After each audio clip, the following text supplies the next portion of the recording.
Tervitused! Täna räägin teile jälle natuke servist.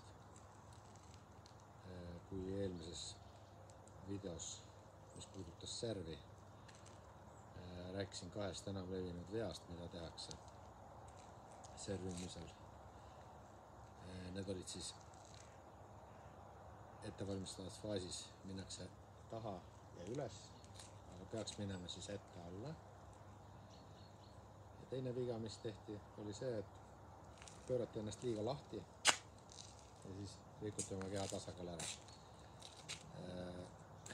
Õiged võtted olid siis sellised, et tuli minna ette alla, jalg juurde ja väikse kallutusega ette. Lõpetame löögiga ära asja. Aga sellel täna pikemalt ei peatu. Seda saate vaadata mu eelmisest videost. Aga täna räägiks hoopis palli ülesviskest. Kui üldisemas mõttes põhjustab servimine kõige suuremaid probleeme harrastajatele, siis kui vaadata nüüd ainult servi, siis palli ülesvise oleks siis ka suhteliselt problemaatiline asi algajatele ja harrastajatele. Põhjusel, et servi saab alles harjutama hakata siis, kui palli ülesviskega on kõik korras. Et vaataks siis, mismoodi seda asja siis teha. Kõigepealt ikkagi peame seisma küljega. Kes teeb põrgatused, tavaliselt tehakse, eks ole. Ja selle koha peal, kus põrgatame, enam-vähem selles samas sihis, sest samast tuleks ka see palli ülesviskega alustada. Ehk siis samas sihis läheb pall üles. Mis siin kohe võib valesti minna, ongi see sama asi, et kui me aitame seda ülesviset kehaga kaasa. Ehk siis üritame nagu kehaga nagu üles tõmmata seda palli.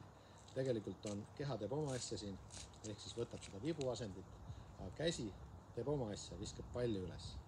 Need on sõltumatud asjad, et kui me hakkame nagu kehaga nagu seda asja tegema, siis raskuskese läheb taha ja midagi head ei tule sellest. Ülesviske puhul on siis oluline, kuidas me palli hoiame kõigepealt.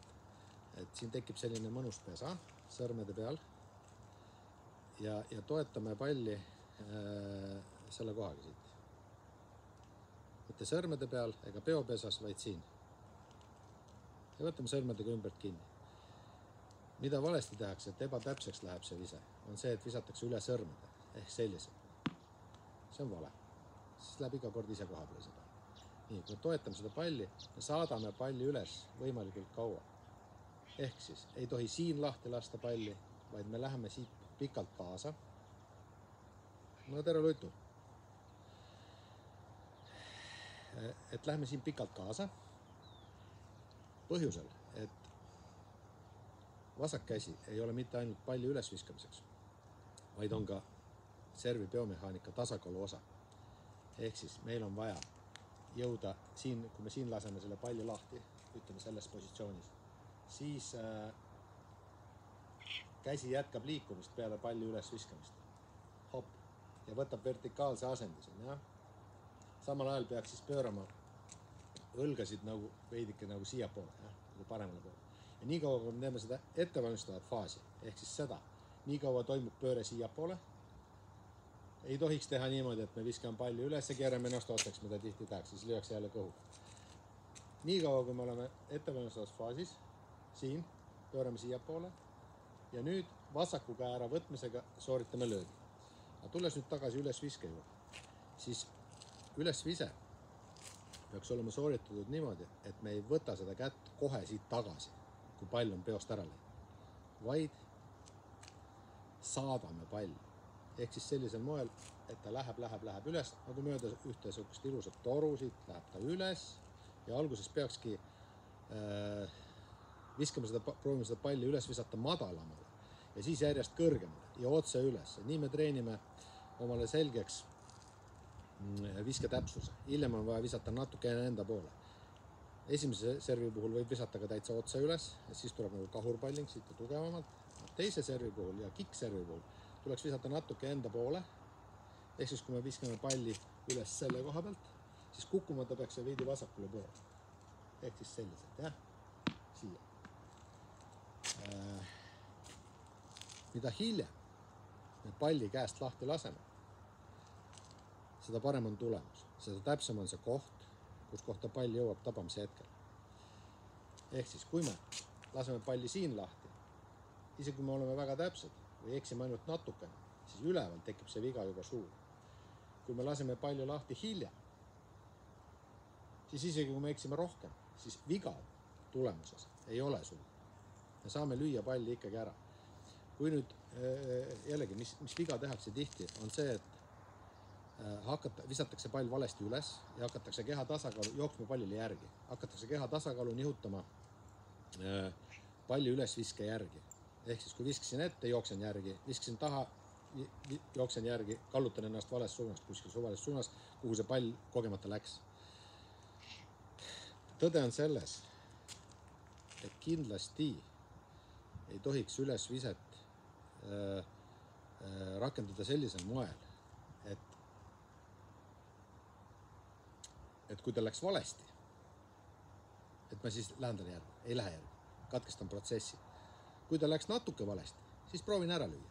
Hea mängija lööb palli selle koha pealt, kus ta parasjagu on. Ta ei tohi lihtsalt sellest hea tabamise tsoonist välja minna. Nii, mis siis oli tähtsad asjad? Tähtsad asjad olid see, et me ei tõmba üle sõrmede, vaid hoiame palli siin peopesas, sellises pesas ja nüüd saadame teda järgi. Ja kui pall nüüd läheb käest lahti, siis mitte ei tõmba sõrmedega enda poole, vaid me lööme sõrmed lahku. Ehk siis näete, selliselt, jah. Et sõrmed laiali, siis me ei riku sõrmede tõmbega seda suunda ära, kuhu pall peaks minema. Nagu ma juba ütlesin, siis servi saab hakata harjutama alles siis, kui palli ülesvise on läinud, hakkab minema suhteliselt stabiilselt õigesse kohta, et saaks lüüa. Ja see on nüüd selline asi tõesti, et seni kui ta täpselt meil ette ei tule, sinna, kus ma näitasin, ehk siis kas otse üles esimese pallingu puhul või siis vasakule poole veidi teise pallingu puhul, et saaks pea kohalt lüüa palli. Et me ei peaks sooritama lööki kuskil nagu siin madalal ega siin ees, vaid siin ei saa enam teha. Siis tekib juba selline puude. Nüüd veel kui tulla selle tabamisega on seotud nüüd veel, või selle palli ülesviskega on seotud veel üks selline biomehaaniline element, mis on siis vasaku käe töö, eks ole. Vasaku käega viskame palli üles ja ta ei ole ainult, eks ole, palli üles viskamas, vaid ta on ka biomehaanika osa. Ehk siis võtan selle käe siit alla ja tulen sellega ära, järgi. Nii, vasak käsi alla ja sellega järgi. Siis me saame siit nagu lisaenergiat selle vasaku käe alla tõmbega.